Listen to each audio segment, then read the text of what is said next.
Ethan Malik, a young teacher barely earning enough to pay rent, stayed late every day because he believed school wasn't just a place for lessons, it was a place where broken hearts could heal. That evening, as darkness softened the hallways and the echo of footsteps faded, he noticed a small girl curled on the stairway, hugging her backpack tightly, her eyes red with tears. She was new, quiet, almost invisible in class. "Hey," Ethan whispered gently, crouching beside her, "the world can wait, talk to me." She lifted her face slowly. Her name was Lily. She finally admitted she didn't want to go home because everything there felt empty since her mother had died months ago. Her father worked constantly now, leaving early, returning late, grief hanging over him like an unspoken storm. Ethan's heart clenched. He knew what loneliness felt like. He offered to walk her home, telling her stories and making her laugh along the way. At her apartment door, a man's voice suddenly called out, sharp, exhausted, heavy with frustration, asking why she was late. Lily flinched. Ethan stepped forward calmly, explaining that she had needed someone to talk to. The man, tall, stern-faced, expensive suit slightly wrinkled as if worn through sleepless nights, glared at Ethan with suspicion. "Who are you?" His tone was abrupt, defensive. "Just her teacher," Ethan answered softly, refusing to match his anger. The man's expression flickered, as though surprised that someone could remain kind in the face of hostility. When Lily hugged Ethan goodbye and disappeared inside, Ethan walked home through the cold wind, unaware that the encounter would change his life. Early next morning, the school principal stormed into Ethan's classroom, announcing that the CEO of Kingston Global Holdings wanted a meeting with him, immediately. Ethan was confused. He had never been near any CEO in his life. When he arrived at the office building, sleek, towering, impossibly expensive, security guards escorted him up glass elevators to the top floor. There, behind a massive window overlooking the entire city, stood the same man from last night. Lily's father, Alexander Kingston, one of the wealthiest, most feared businessmen in the country. Ethan swallowed nervously. Alexander circled him like he was analyzing a threat, asking why a poor teacher would bother staying late for a child who wasn't his. Ethan answered simply, because she needed someone. Something in Alexander's eyes cracked for a moment, not anger, not suspicion, but something like pain. Then he suddenly stated that he wanted to hire Ethan as Lily's personal tutor, full-time, with a salary that could change Ethan's entire life. Ethan refused immediately, shocking the CEO. "Lily needs a father, not a replacement teacher who gets paid to care," he said. The room fell silent. No one had ever talked to Alexander that way. The CEO dismissed him abruptly, but as Ethan left, Alexander's hand trembled slightly.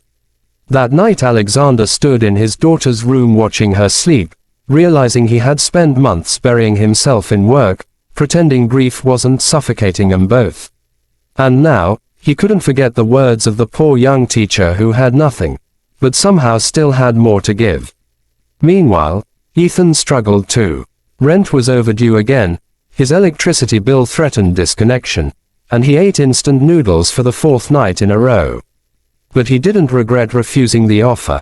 He was honest with himself. Lily reminded him of his own childhood, when his single mother worked 2 jobs and he often wished someone at school had noticed how lonely he was. The next day, Lily came running to Ethan during lunch, hugging him tightly. "Dad said you yelled at him," she whispered shyly. Ethan laughed lightly. "I didn't yell. I just told him the truth," Lily said softly. "I wish someone told him the truth more often." That evening, they sat together in the empty classroom working on her homework, but Ethan noticed something strange. Lily suddenly stopped writing, staring quietly at his hands. "Why don't you fix your bag?" she asked. Ethan glanced down at the frayed strap barely holding the old bag together. He smiled awkwardly. "Some things can wait." Lily shook her head. "Daddy says only busy people say that. People who forget what's important." Ethan blinked, surprised by her maturity. As they continued studying, Neither knew that Alexander stood outside the classroom door, watching silently. He had come to apologize. Something he rarely did, but stopped when he saw his daughter smiling, genuinely smiling, for the first time since her mother died. The sight wounded and healed him at the same time.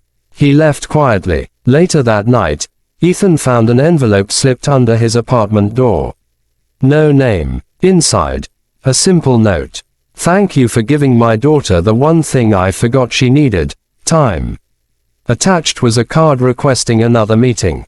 Ethan sighed, unsure what Alexander truly wanted. But deep down, the story between the poor teacher, the grieving CEO, and the lonely little girl was just beginning. The following morning, Ethan reluctantly visited the Kingston residence, not the corporate office this time, but the CEO's enormous mansion guarded like a fortress. When the gates opened, revealing fountains, statues, and gardens trimmed with geometric perfection, he felt painfully aware of the torn strap of his old bag.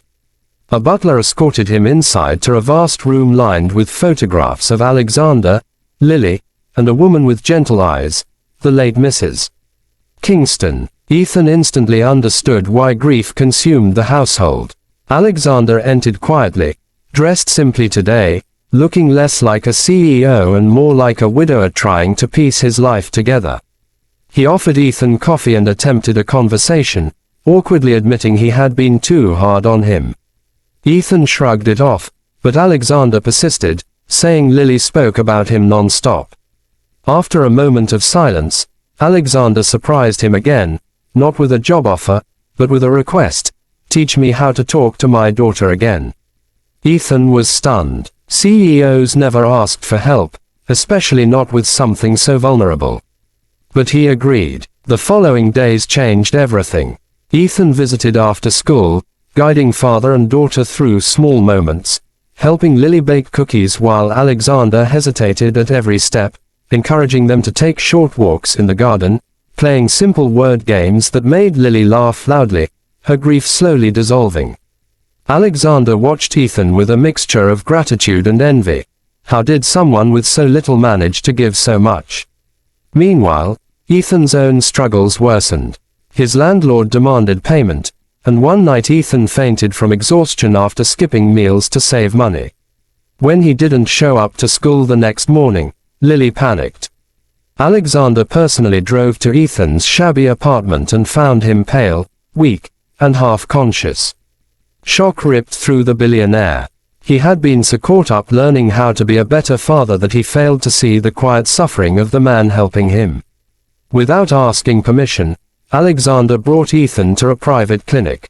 The doctor explained Ethan was severely malnourished and overworked. While waiting for him to wake up, Alexander walked around the small hospital room, noticing Ethan's worn-out shoes, broken phone, and notes about students he cared about more than himself. He whispered, "How does someone like you exist in this world?" When Ethan opened his eyes, Alexander was sitting beside him, uncharacteristically emotional. "You helped my daughter," he said quietly. "You helped me. Now let me help you." Ethan shook his head. "I don't help people to get something back.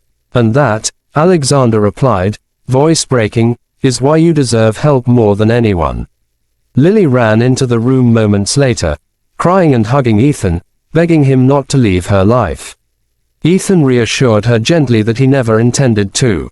It was then Alexander made a life-changing decision. Not to offer him money, but to offer him family. He invited Ethan to move into the Kingston mansion. Not as staff, not as a tutor, but as someone they trusted, someone they wanted close. Ethan refused at first, but Alexander insisted, "My daughter needs you. And maybe, I do too." Months passed, and the house slowly filled with warmth again. Lily thrived at school and at home. Alexander smiled more, shared stories of his late wife, and even began attending school events. Ethan became part of every moment, guiding, supporting, listening. One snowy evening, the three of them sat on the balcony watching the city lights. Alexander turned to Ethan and said, "You know, I spent years believing money could fix everything.